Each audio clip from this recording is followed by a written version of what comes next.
This is Sports Matters with Jerry Coughlan. It's so retro. We cover all the biggest sports on the planet. MMA, boxing, snooker, football, darts, you name it, and we cover it.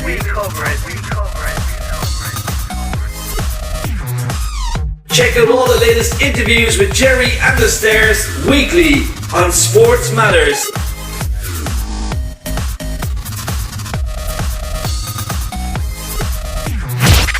Now listen up.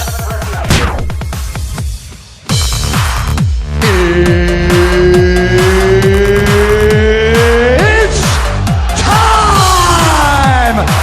Check out www.twitter.com/sportsmatters and check out Jerry's Facebook and Twitter page at Jerry Coughlan. That's Sports Matters. That's Sports Matters. Live to everyone across the world. The real deal, ladies and gentlemen. Oh my God! It's ended! The European Cup is returning to England and to Anfield. Liverpool are champions of Europe again.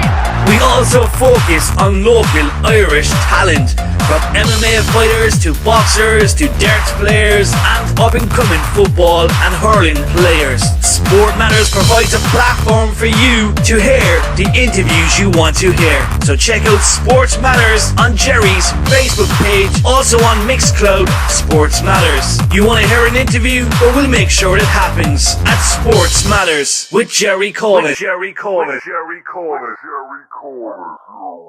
So welcome to Sports Matter with me, Jerry Coughlan. I've got Irish sensation James Gallagher on the phone. He's really busy at the moment, but he's taking some time to speak to us.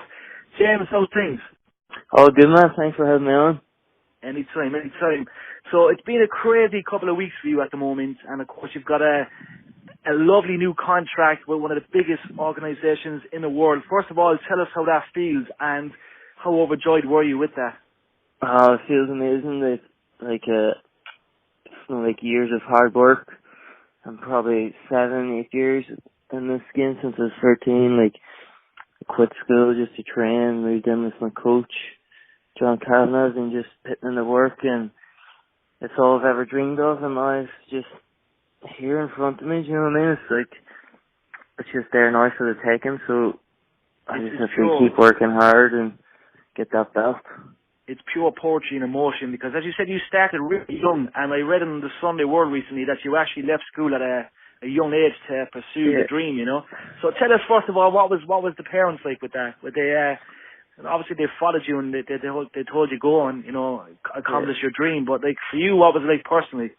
Yeah, well, at the start it was like, you know, then I was in school and getting in trouble, and because I just didn't want to be there. I used to sit in, I remember in math class, I used to sit and watch videos of Gunnar Nelson highlights when I was in math class, and the teacher would have been like, put away that phone and do your work, and then I wouldn't have been putting away my phone. You used to try and take the phone off you then, because you obviously weren't allowed it, and I wasn't forgetting my phone. I was watching highlights of Gunny and stuff, and do you know what I mean? So, and then I was just like, getting in trouble, and then I was with my parents, and like, I just want to leave, and I just want to train, do you know what I mean? I don't want to do nothing else.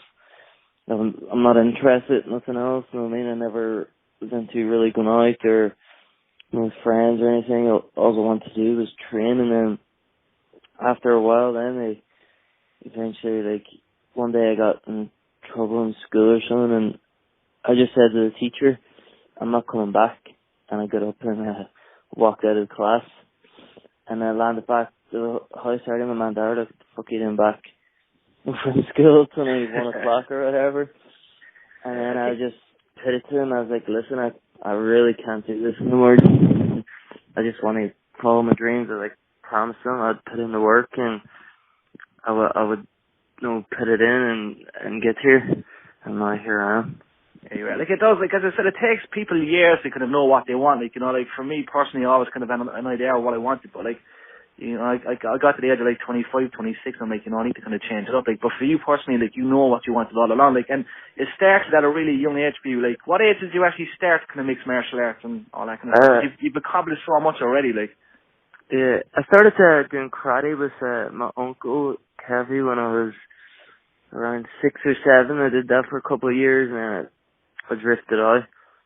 Then I stopped then, and then once I was like 12 or 13, I started doing MMA and jiu-jitsu and stuff, and then I had my first fight when I was 13. So I did, and then I think I had 10 fights, 10 amateur MMA fights then before I met John. And John says I was too young and didn't want me to fight MMA then until I was like 17 or 18. I think it was 17, then he let me fight. So I had to just chill for a couple of years, train and do jiu-jitsu competitions and stuff, and I think I learned a lot in that period. You've definitely, like, you've accomplished a lot. I've seen all the stuff that you've actually won over the years, like, from a young age. Like, and, like, was it 16 when you moved to Dublin from Tyrone, or were you a bit younger? 15. 15, yeah. Yes, that's serious, like, you know what I mean? You get a lot of lads that be homesick, or, you know, that would be, they'd wait until they're a bit older, like, you know, but you obviously, you've known from the start, like, that you've wanted all this, like, you made the move to Dublin, and of course, you're now training with one of, you know, the best coaches out there at the moment, John Kavanagh. Tell us what the atmosphere is like at the gym, day-to-day basis. Oh, it's just amazing, you know what I mean? To walk in and see all the world-class athletes there, world-class coaches, do you know what I mean? I can't thank my team, SBG, and my coach, Sean, enough. Do you know what I mean? John brought me in from when I was younger, and do you know what I mean? Looked after me and stuff, let me live with him. You know what I mean? I'll never be able to repay him, but it's just such amazing to be able to walk in there every day and, you know, like, learn from the best. You know what I mean? It's like someone who plays football going in the, you know what I mean, at a young age, being able to walk in the Liverpool or Man United or whatever. And you know what I mean, and play with all the world class footballers. That's the way it is. You know what I mean? That's how it feels every day, and you know what I mean. For me, that's how it feels, and it's just like amazing to walk in and be able to feel, you know, that feeling, and just know like I'm under the best there is. You know what I mean? If I just show up and, you know what I mean, it's not really putting in work. It's, you know what I mean. I love showing up to the gym, and that's just what I do. You know what I mean? It's my passion. It's what I love to do, and so I'm just doing what I love to do, and happily I can now start to make a good living for myself and help my family out and stuff. You know what I mean? And, yeah. But at the end of the day, I'm just doing what I love, and I don't give a fuck about the rest of it. You know what I mean? I've actually, like, I remember I was in Dublin a couple of weeks back, and well, it'd been a couple of months ago, and I actually walked into the gym, and I just went up to the desk and I kind of looked around. I was asking, like, you know, because there's one in Cork as well. And I looked around. And over to my right, Paddy Houlihan was there. And then over to my left, Conor was there. And, like, I was just literally blown away. I was starstruck because I've met Conor and Gunnar in Cork. Yeah. And, like, they're absolute giants. But, like, I was blown away, like, you know what I mean? This is, like, these guys are, like, you know what I mean, the elite of Irish fighters. And I'm looking straight at them, like, and I'm just like, oh, my God. And then, like, you have everyone on the match then, like, and it's, you know what I mean, there's no, as I said, when it comes to that gym, you know what I mean, everyone gets the you know, the fair treatment. There's no one different than anyone else, and that's what I respect. John keeps everyone kind of level-headed, you know? Yeah, that's true. If you get too ahead of your bits, John will soon pull you back in. Oh, yeah, that's the way to have it. Every day, pull me back in.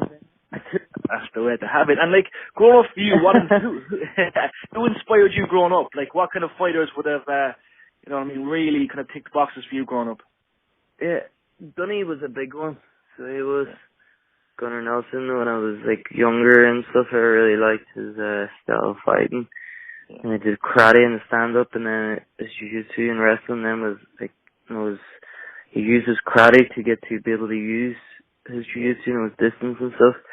So really, like, I admired that. And then just, like, Chuck Liddell, Lyoto Machida, BG Penn, them kind of guys, you know what I mean? That's the guys who I was, you know what I mean, watching when I was coming up, you know what I mean, watching their countdown videos and stuff. Do you know what I mean? That's the kind of guys I looked up to. they're the legends. Like, and BJ is actually coming back soon, as you probably know. Yeah, So I it'll can't be good wait to to see. that. Well, he's crazy. I've met him once or twice. Yeah. He's an absolute mad thing. But and of course, like, would you follow much of Conor McGregor stuff? Would you be obviously kind of being in the same gym? You know what I mean? Connor's my teammates. I follow all my teammates. You know what I mean? It's such an inspiring stuff. You know what I mean? He's paved the way for MMA in Europe and all over the world. You know what I mean? All over the world. He's the face of the game. Do you know what I mean? He's the man in the game at the minute, and he's changed the game. He's changed the game, and he's going to continue to change it for many more years. Do you know what I mean? He's just getting started as well. Yeah, definitely. And like, I was in Vegas for his last fight. Unfortunately, he didn't get the results, you know, we all wanted, but there's no doubt in my mind that, like, at UFC 200, he's going to make that. He's going to put it right, you know. 100%. So it is just game plans, you know what I mean? Of course. It's just being efficient and with the shots. Yeah. Do you know what I mean?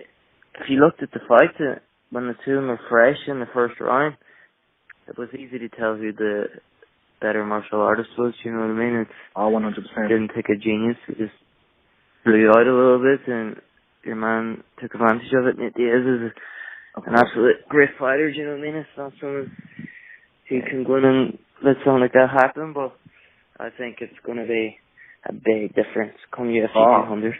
100%. Like, I was literally there in person. Like, I was there for the weigh-in. You know, I was there for the whole build-up. Like, and as I said, you know, there was a lot of changes kind of coming up to that fight, but there's no doubt. Like, I think the whole world knows that, like, you know, there's going to be a big difference UFC 200. And what I'm actually hoping for is, like, that atmosphere I witnessed. I'm hoping, like, I'm going to follow you around the world. That's the aim we want. The whole of Ireland to get behind you. And like, any news on your next fight? Any you might have to keep it kind of tight-lipped, but any hints? Can we? It's Bama on June 4th, I think it is. And that's in the Tree Arena, is it? Tree Arena. That was arranged before the Bellator contract. So I'm able to still go ahead with that. Yeah, I wasn't too sure if you could do that, but it's good now that we actually know that you can, because I was kind of thinking when I heard it that, you know, it mightn't happen, but it's great news that it's going to happen. It was agreed beforehand, so it's all good to go ahead. And then I've got, I've heard, I'm not 100% sure, but just like rumors that's been online and stuff, that Bellator are coming to London in July. I've seen that. So I heard that, and so I'm going to ask my manager and John to get me on that. So it is what I want, you know what I mean? Because I'm close to home for my first fight, it'd be nice. Well, I'll be there anyway for sure if that's going to happen. Good and man. I'm sure the whole event will be. James, once again, sir, thank you very much. Thank you for having me. It's a pleasure. And just a quick question. Any advice you can give to all the up-and-coming fighters out there at the moment? Like, given, you know what I mean, you've got so many styles in mixed martial arts. First of all, what for you is the strongest point? Is it jiu-jitsu, the stand-up game, or, you know, what would it be for you? Because you've got a very, very strong submission rate. And I think that's awesome. Like, you're going out for the rear naked choke, you know, it's... Yeah. Well, I just think when you go for a choke, it's like done. If it was a real fight in the street, he's dead. Do you know what I mean? Yeah. So that's it. If you break his arm with a submission or something, or else if you knock him out, they come back around pretty quick. Do you know what I mean? But if you have him in a choke, he's done. Do you know what I mean? That's the beautiful thing about it. And especially in the cage, he just taps and wakes up. He's fresh. Then he can fight within the next week. There's no injuries. There's nothing. I haven't hurt my hands trying to hit him or anything. It's just really nice. But my advice to someone coming up is just to keep training and enjoy it and love. You know, have passion for the training. And I know a lot of people now, and they see like Conor, and it kind of grabbed me a little bit as well. You know what I mean? Like looking just for like money and stuff. But at the end of the day, if you don't really love it, you're not going to achieve any of that. Do you know what I mean? You need to have the passion for it and have the love for the sport. You know what I mean? Of course. So, because you won't show up and do it if you're just there to get something out of it. You know what I mean? You need to love what you're doing. So, just advise them to love the training and keep going. And if you love it so much and you have that obsession with it, you'll become very successful. Good stuff. James, perfect answer, my man. Honour as always. We'll Thanks very much. continue to keep everyone updated on all the information with your fight. I will see you in Dublin as well for Bama. Looking forward to that. I'm delighted you're going to be fighting because I didn't think it was going to happen with the new contract. Congratulations once again from everyone here at SportsMatters. And thanks for taking the time. I appreciate it. Thank you, man. All right.